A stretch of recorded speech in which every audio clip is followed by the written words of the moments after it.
Hello everyone, कसे आहात? मजेत आहात ना? सगळ्यांना श्री स्वामी समर्थ. तर आज आहे सोमवार, म्हणजे 18 डिसेंबर, चंपाषष्ठीचा दिवस आहे. तर जी षडरात्र चालू होती म्हणजे 5 दिवसाची खंडेरायांची, तिचा आज शेवटचा दिवस आहे. म्हणजे आजच्या दिवशी वांगेसट साजरी केली जाते. म्हणजे त्यामध्ये वांग्याचं भरीत आणि भाकरी याचा नैवेद्य आपण मल्हारी देवांना देत असतो. आणि आजच्या दिवशी नवरात्र म्हणजे जी खंडेरायांची नवरात्र आहे तिचा आजचा शेवटचा दिवस मानला जातो. आजच्या दिवशी भंडाऱ्याची उधळण केली जाते, देवांवरती तळी भरली जाते, नैवेद्य दाखवला जातो आणि नवरात्र ही संपुष्टात येते आजच्या दिवशी. तर अशा प्रकारे आज भरपूर लोकांनी नवरात्रीची सेवा केली जाते. प्रत्येक घरामध्ये तळी भरली जाते, वांग्याचं भरीत, भाकरीचा नैवेद्य दिला जातो. कोणी पुरणांच्या दिव्याचा नैवेद्य दाखवतो, कोणी पुरणपोळीचा नैवेद्य दाखवतो. तर अशा प्रकारे खोबरे, भंडारा याची उधळण करून घरामध्ये तळी भरली जाते.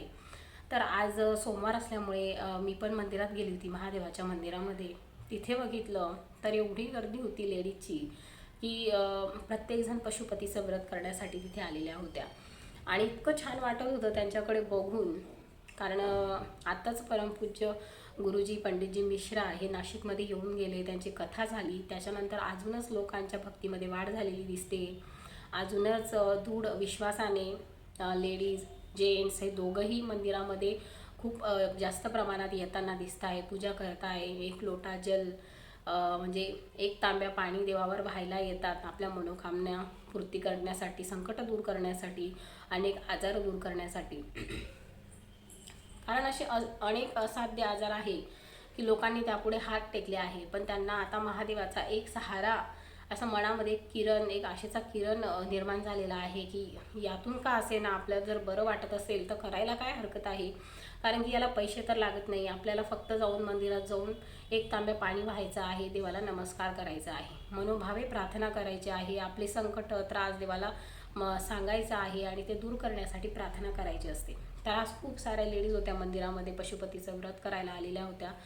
आणि प्रत्येकाच्या इच्छा मनोकामना या आयुष्यात आल्यानंतर आहेच. प्रत्येकावर संकट आहे, दुःख आहे, त्रास आहे.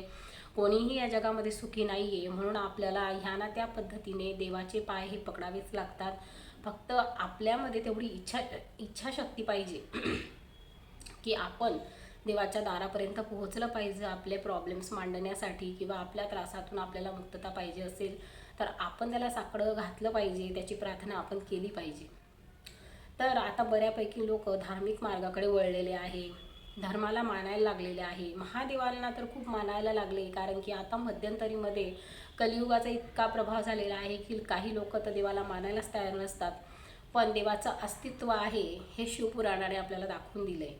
आणि सगळंच आपले स्वामी सांगतात की देव हा कणाकणात आहे. तसंच प्रदीपजी मिश्रा म्हणजे गुरुजी, परमपूज्य गुरुजी सांगतात की शंकर कंकर, म्हणजे कंकरमध्ये सुद्धा शंकर आहे. तर तुम्ही त्याला शंकर मानून पूजा, तोही तुम्हाला प्रसन्न होऊन तुमच्या इच्छा पूर्ण करेल, तुमचे प्रॉब्लेम्स दूर करेल. तर इतका दृढ विश्वास लोकांचा झालेला आहे की त्याच्यातून त्यांना रिझल्ट मिळालेले आहे. खरी ही भावना अशी आहे, असंच नाही की कोणी सांगितलं आणि मग कोणी उगाच गेलं, असं नाही आहे. तर प्रत्येकाला अनुभव येतात, अनुभवातून लोक शिकतात किंवा त्याच्यावरून मग स्वतः करायला लागतात दुसऱ्याचे अनुभव बघून. तर असे अनेक अनुभव आता आपण कथेमधून बघतो आणि स्वतः मलाही वाटतं की ते अनुभव खरोखर आहेत. कारण की जेव्हा आधी वाटायचं की हे अनुभव सांगणारे लोक माहिती नाही कुठून येतात, यांना कसं काय अनुभव येत असतील, पण आता स्वतः इथे कथा ऐकल्यानंतर जेव्हा त्या लोकांनी, म्हणजे इथल्याच लोकांनी जेव्हा ते अनुभव त्यांचे पत्ररूपाने गुरुजींजवळ पाठवले आणि त्यांनी ते वाचून दाखवले, तेव्हा खरंच मनामध्ये एक दृढ विश्वास जागा झाला की खरंच हे खरं आहे. आणि महादेव, आपले परमपूज्य गुरुजी सांगतात की महादेव हे डॉक्टर आहेत आणि ते प्रत्येक आजारावरचं औषध त्यांच्याकडे आहे. फक्त तुम्ही त्यांच्याकडे मागून तर बघा, तुमची झोळी खाली राहणारच नाही, असं पंडित प्रदीप मिश्रा यांचं म्हणणं आहे. तर आपल्यालाही ते मनामध्ये ठेवलं पाहिजे, त्याच्यावर विश्वास ठेवला पाहिजे. त्यांच्यावर विश्वास ठेवण्यापेक्षा आपल्याला महादेवावर विश्वास ठेवला पाहिजे. त्यांचे शब्द आहे पण आपल्याला विश्वास महादेवांवर ठेवायचा आहे, त्यांची भक्ती आपल्याला करायची आहे. कारण देवाधिदेव महादेव आहे, सगळ्यात वरचे तेच आहे. त्यांनीच या सगळ्या पृथ्वीची उत्पत्ती केलेली आहे, सगळ्या जगाची उत्पत्ती केलेली आहे. तर त्यांना आपण मानणं हे म्हणजे आपलं अस्तित्व मानण्यासारखं आहे. आपलं अस्तित्व निर्माण करत्याला आपण नाकारू शकत नाही. तर गुरुजी अजून एक गोष्ट सांगतात की पार्थिव शिवलिंगाचं आपल्याला पूजन करायचं असतं. तर पार्थिव बद्दल त्यांनी भरपूर काही सांगितलेलं आहे की त्यांनी एक उदाहरण दिलं होतं की हनुमानजी ज्यांचा जन्म की ते त्यांच्या आईला लवकर म्हणजे त्यांनाही संतती प्राप्ती होत नव्हती, म्हणून अंजनी मातेने सुद्धा पार्थिव लिंगाचं पूजन करून मारुतीरायांचा जन्म त्यांच्याकडे झालेला होता. म्हणजे इतकं प्रभावी पार्थिव शिवलिंग पूजन आहे. जेव्हा अंजनी मातांनी पार्थिव शिवलिंग तयार करायच्या तेव्हा एकच प्रार्थना करायच्या त्या की मला पुत्र हवा, पण कसा हवा, जो धर्माची झेंडा दूरपर्यंत रोवेल आणि जो धार्मिक असेल, महादेवांसारखा असेल, असं मागणं त्यांनी महादेवाजवळ मागितलं होतं. मला पुत्र पाहिजे, पण तो असा पाहिजे, फक्त पुत्र नको तर तो असा पाहिजे मला की जो महादेवांसारखा असेल, तर मला असा पुत्र पाहिजे. असं अंजनी मातेने जेव्हा महादेवांना मागितलं तेव्हा त्यांनी त्यांना वरदान दिलं आणि मग हनुमानजी यांचा जन्म झालेला आहे.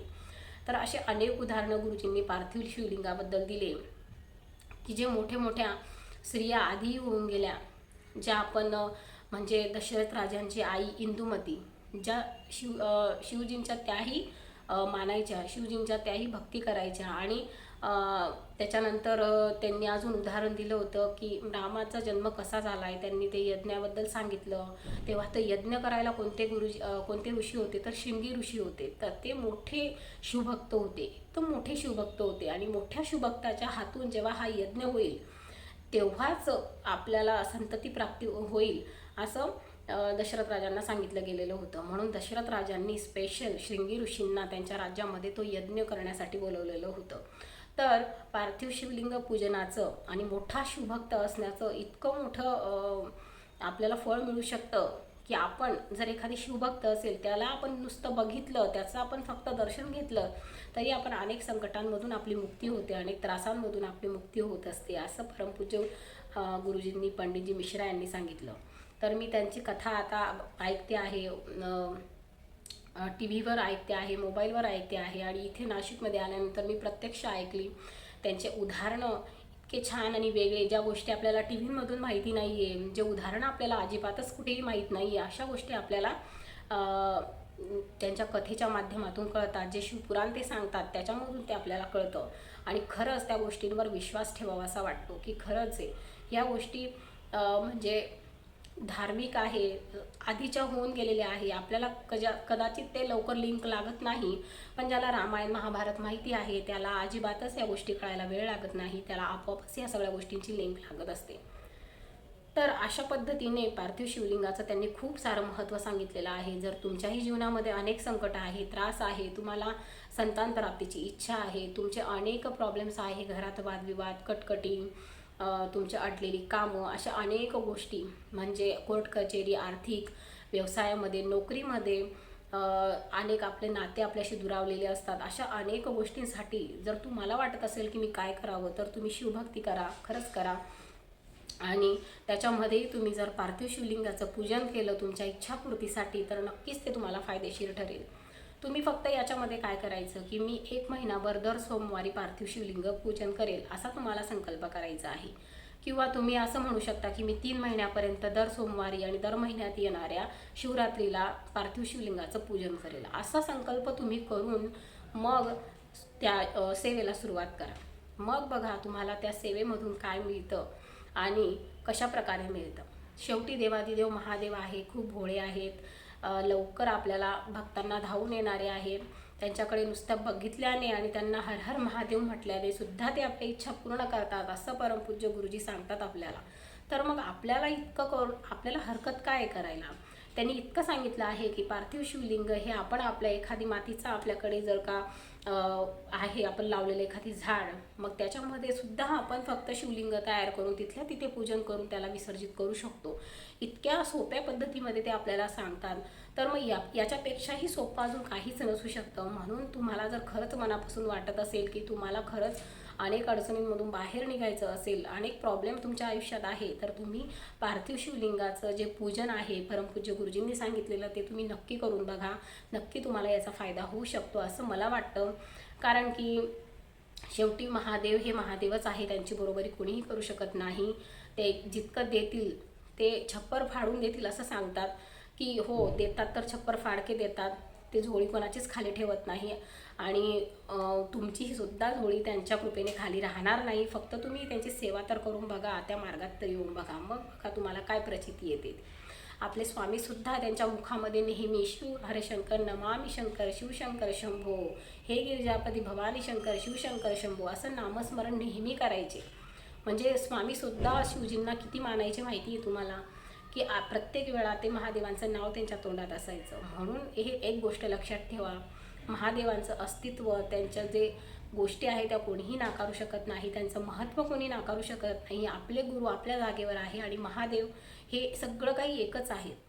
तर आपल्याला गुरूंबरोबर महादेवाची सुद्धा सेवा करायची आहे आणि अनेक संकटांमधून आपल्याला मुक्ती मिळवायची आहे. तर मग आय होप तुम्हाला हा व्हिडिओ नक्कीच आवडला असेल. आवडला तर नक्की लाईक करा, शेअर करा, जास्तीत जास्त सबस्क्राईब करा. पुन्हा भेटू अशाच नवीन आणि इन्फॉर्मेटिव्ह व्हिडिओसोबत. तोपर्यंत श्री स्वामी समर्थ. हर हर महादेव.